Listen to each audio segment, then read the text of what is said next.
अरे कहिया ले आरती रहती बन के कुमारी हो, कहिया ले आरती रहती बन के कुमारी हो, कहिया ले सहती दुख हजारो हो, कर तंग जन मीडिया पत्रकार हो।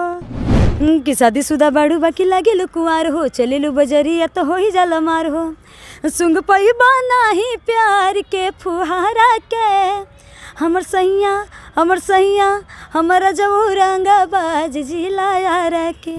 भाभी क्यों बुलाएगी 2 बजे रात में, और भाभी बुलाएगी तो फिर वैसा जगह पर उन लोगों को क्यों पाया जाता। आरती शादी भी कर ली है तो उनका भी दायित्व बनता है कम से कम अपने भाई को बाप को छुड़ाना। अच्छा, नमस्कार, आप देख रहे हैं द AM न्यूज़ और मैं हूं आपके साथ अंकित मिश्रा।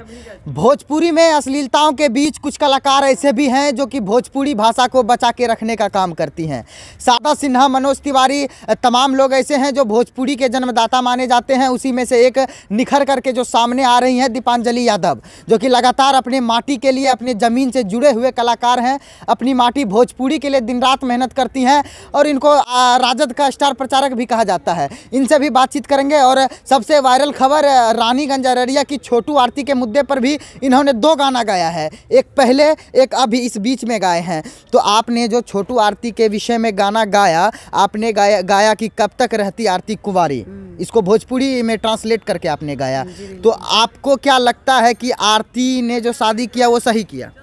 देखिए, ये कहीं से सही नहीं है। मान लीजिए किसी के भी खिलाफ जाकर, माँ बाप के खिलाफ जाकर इन्होंने शादी किया, और उससे पहले बहुत सारा मतलब ऐसा कांड हो चुका था उनके साथ। और ख़ास करके देख लीजिए, अगर कोई भी, हम भी किसी की बहन है, हम भी अगर किसी के साथ अगर गलत संबंध में पकड़ाते हैं, जरूर भाई को गुस्सा आता है। ठीक है, अब बंद कमरा में क्या हुआ क्या नहीं ये तो विशेष हम जानते नहीं हैं। और उसके बाद अब आज देखिए, तो आज अभी आरती शादी भी कर ली है तो उनका भी दायित्व बनता है कम से कम अपने भाई को बाप को छुड़ाना। अच्छा, आपने उस गाने का टाइटल है आपका कि आरती कब तक रहती कुंवारी, इसका आप शादी का विरोध कर रहे हैं, लेकिन गाने में आप कह रही हैं कि कब तक रहती आरती कुंवारी। आखिरकार कहना क्या चाहती हैं आप? सही बात है ना। अब एक तरफ से देखिए कि अब किसी के, अब मान लीजिए जैसे कि छोटू के घर में जाके वो रह रही थी आरती, तो जवान लड़की है, उनके घर में जवान भाई भी था छोटू का, और क्या नाम था, मोनू। तो खास करके बहुत सारे गांव देहात वाले लोग ताना मारते हैं, और शहर में की तो कोई बात नहीं है क्योंकि शहर में किसी से कोई मतलब नहीं रहता, लेकिन गांव देहात में बहुत लोगों को होता है ऐसा। ठीक है, जिसके वजह से उन्होंने शादी किया, क्योंकि उनके मुँह से ही हम सुने हैं। और हमारा काम है कि जो भी खबर आता है तो हम जरूर उस पर एक गाना गाते हैं, गाना गाते जिस पे हमको लगता है कि सही होना चाहिए इस समाज के लिए, इसको संदेश देना चाहिए। इससे पहले भी जब घटना हुई थी आरती छोटू के विषय में आपने गाया। जी बिल्कुल। तो आपको क्या लगा कि आरती छोटू की घटना ने जिस तरीके से पूरे बिहार को बर्बाद किया है, उस पे गाना आपका सही था? उस समय मान लीजिए कि हमें नहीं लगता था कि आगे चल के ऐसा कुछ होगा। ठीक है, उसके बाद जब शादी कर ली तो अब मान लीजिए कि ठीक है, वो अपना लाइफ जी रही हैं अब, क्योंकि हम लोगों का तो कोई ये नहीं पता कि इंटरफेयर करूँ मैं उनके लाइफ में। तो अब अपना लाइफ जी रही हैं, तो उनका कर्तव्य बनता है, बस यही एक रिक्वेस्ट रहता है हमेशा कि अपने पापा और भाई को छुड़वा दें, क्योंकि गलती तो आरती का ही है। जी बिल्कुल। लेकिन आरती कह रही कि 2 बजे रात को, आप एक लड़की हैं इसलिए आपसे ये सवाल कर रहे हैं। आरती कह रही थी कि 2 बजे रात को भाभी बुलाई है। ये बात बताइए, जब एक लड़का एक लड़की 2 बजे रात को मिलता है तो कोई तीसरा इंटरफेयर करने के लिए आ सकता है उनको? नहीं आ सकता है। तो आरती का ये इल्जाम जो है कि सरेआम ये झूठा है। भाभी क्यों बुलाएगी 2 बजे रात में, और भाभी बुलाएगी तो फिर वैसा जगह पर उन लोगों को क्यों पाया जाता। आप एक लड़की हैं और आप एक लड़की की मानसिकता अच्छी तरीके से जानती हैं, इसलिए ये सवाल आपसे कर रहे हैं। और आपने आरती छोटू के विषय में गाना भी गाया है। गाना गाया है इसका मतलब पहले उनके बारे में जांच पड़ताल किए होंगे तभी गाना गाए हैं। अच्छा, भोजपुरी में जिस तरीके से अश्लीलता फैल रही है, आप जैसे कुछ चंद कलाकार हैं जो अभी अपनी माटी को संभाल कर रखना चाहते हैं, लेकिन व्यूज़ के लिए कुछ ऐसे गाने निकल जाते हैं जो आए दिन विवादों में पड़ जाते हैं, उस पर क्या कहिएगा? व्यूज देता कौन है? आखिर आप लोग जैसे इंसान ही तो व्यूज देते हैं, बताइए। जरूर आप भी जरूर सुनते होंगे एक बार उस गाने को क्लिक करके। कोई भी अश्लील गाना हो तो जरूर एक बार सुनते हैं। मानते हैं कि आप अच्छा भी गाना सुनते होंगे, लेकिन कहीं ना कहीं जो पब्लिक है वही बढ़ावा दे रही है अश्लील को।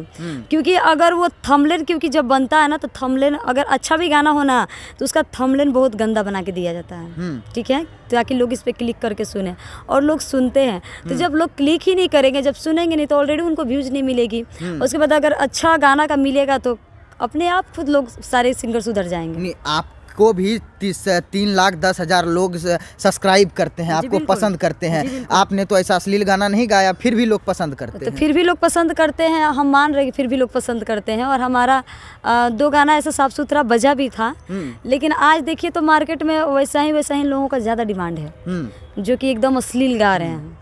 और दीपांजलि यादव एकमात्र ऐसी सिंगर हैं कि जो कंट्रोवर्सी में नहीं पड़ती हैं, मीडिया से काफ़ी दूरी बना के रखती हैं। क्यों? नहीं, ऐसा कोई नहीं है। और आप सुनिए, पहले मेरी सवालों को सुनिए। और ऐसा है कि आप राजनीतिक दलों में आके प्रचार भी करती हैं, कहीं अगला मोटिव आपका ये तो नहीं कि आप खुद इलेक्शन लड़ जाएं? आगे का तो मैं अभी बता नहीं सकती हूँ, क्योंकि अभी तो मेरी उम्र बहुत छोटी है। और इलेक्शन लड़ने का बात रहा तो मैं तो पॉलिटिक्स में जुड़ चुकी हूँ, ठीक है। और अभी फ़िलहाल तो हमें गायकी करना, अभी वैसा कुछ मेरे माइंड में नहीं है कि हमको इलेक्शन लड़ना है क्या, लेकिन आने वाले समय में देखा जाएगा। आप राजद के स्टार प्रचारक हैं? जी बिल्कुल। आपका नाम दीपांजलि यादव है इसलिए राजद के स्टार प्रचारक हैं, या आप अपने दिल से राजद के स्टार प्रचारक हैं? मैं दिल से आरजेडी को सपोर्ट करती हूँ, और आरजेडी की मैं खुद बहुत बड़ी फैन हूँ। जी बिल्कुल।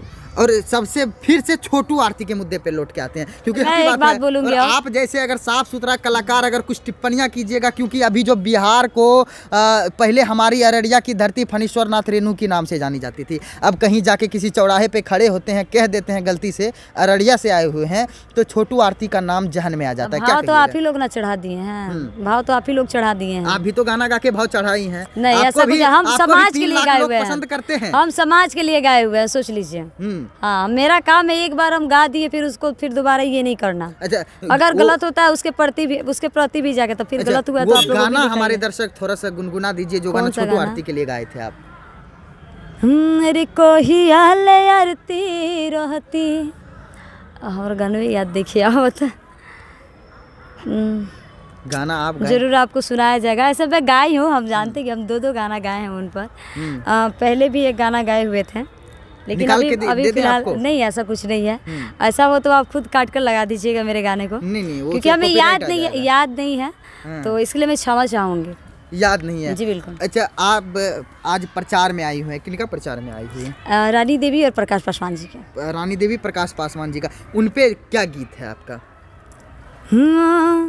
अरे कि मुख पर सद से खाड़ बाड़ी हाई ईमानदार हो, सबका से निमन बाटे इनकर विचार हो, चाचा चाची भैया भाभी बात जन भूलई हो, बात जन भूलई हो, कबूतर छपावा पर बटन दबाई हा, हमरा रानी देवी के अब की बेमुख पार्षद बनई हा, प्रकाश भैया के अरे अब की बेविजयी बनई हा। अच्छा, आपका सबसे वायरल सॉन्ग कौन सा है? सबसे वायरल सॉन्ग तो मेरा खास करके देखिए तो आरजेडी में बहुत सारा ऐसे होता है, लेकिन मैं लोकगीत बहुत कम गाती हूँ, राजनीतिक से हट के। जी बिल्कुल, लोकगीत बहुत कम गाती हूँ, लेकिन कम गाने के बाद भी मेरा एक गाने को 2 गाना था जो मैं बहुत प्यार दुलारा आशीर्वाद मिला। एक गाना था कि शादीशुदा बाड़ू बाकी लागे लो कुंवार हो, चले लो बजरिया तो हो ही जाला मार हो, सुंग पैबा नाही प्यार के फुहारा के, हमर सैया हमारा जब रंगाबाज जिलाया रखे। अच्छा, सुना अगर सुनाने से डरते तो उनके बात को लेकर हम बोलते ही नहीं। आप जो क्वेश्चन हमारे साथ किए। जी बिल्कुल। अच्छा, दीपांजलि यादव आपका नाम है। जी। और आप यादवों के स्टार प्रचार में आते हैं या फिर कहीं और भी जाते हैं? हमें जो भी बुलाते हैं वहाँ पर जाते हैं। अच्छा, इसका मतलब भाजपा आपको बुलाना हाँ, प्रचार में नहीं, ऐसा कुछ नहीं है। भाजपा वाले नहीं, जैसे मान लीजिए कि अब हमको लगा ऐसा कि मतलब प्रोग्राम के बारे में बोल रहे हैं, तो ऐसा कुछ नहीं है। खुद हम एंटी पार्टी के मतलब बहुत दूर रहते हैं उनसे। तो हमारे आरजेडी के जितने भी समर्थक लोग हैं, या जैसे चिराग पासवान भैया के भी हैं, तो हम वहाँ पर ज़रूर जाते हैं। अच्छा, भोजपुरी इंडस्ट्री में आपका आइडल कौन है सिंगर में? किसको बोला जाए, सब लोग तो सम्मानी है, सब सामान्य है। एक होता है ना उनको देख के इंस्पिरेशन लेना, उनको सभी देख के से सीखने के लिए मिलता है। हम्म। जी बिल्कुल, सभी से सीखने के लिए मिलता है। मान लीजिए कि अब भोजपुरी में अभी देखिए, अभी के समय में तो पवन भैया, खेसारी भैया सबसे आगे हैं। लेकिन यही दोनों कंट्रोवर्सी में रहते हैं। कंट्रोवर्सी में भी रहते हैं। भोजपुरी मतलब पवन सिंह, खेसारी लाल जी, यादव, बिल्कुल। और यही दोनों कंट्रोवर्सी तो पवन भैया से कहीं ना कहीं गाने को हम लोग को गाने के लिए हम लोगों को सीख मिलता है। खेसारी भैया से थोड़ा बहुत एक्टिंग का हम लोगों को सीख मिलता है, दोनों में और से better साथ कौन ही साथ कि पब्लिक को कैसे अपने आप में ये करना है वो भी मिलता है। कि मैं हमेशा साफ सुथरा ही गाना गाऊँ, और ताकि मैं, मान लीजिए कि जो हमारे माँ बाप भी हैं, मेरे वजह से कभी उनको पूरा कुछ ना सुनने को मिले कि इनकी बेटी ऐसा गाना गाती है। बिल्कुल। तो मैं हमेशा साफ सुथरा गाना गाना चाहती हूँ, और ऐसे आप लोग हमेशा सपोर्ट कीजिए, प्यार अच्छा, द एम न्यूज के दर्शकों को क्या कहिएगा? द एम न्यूज के दर्शकों को यही बोलेंगे कि आप लोग सब्सक्राइब कीजिए, प्यार दुलार आशीर्वाद दीजिए। खास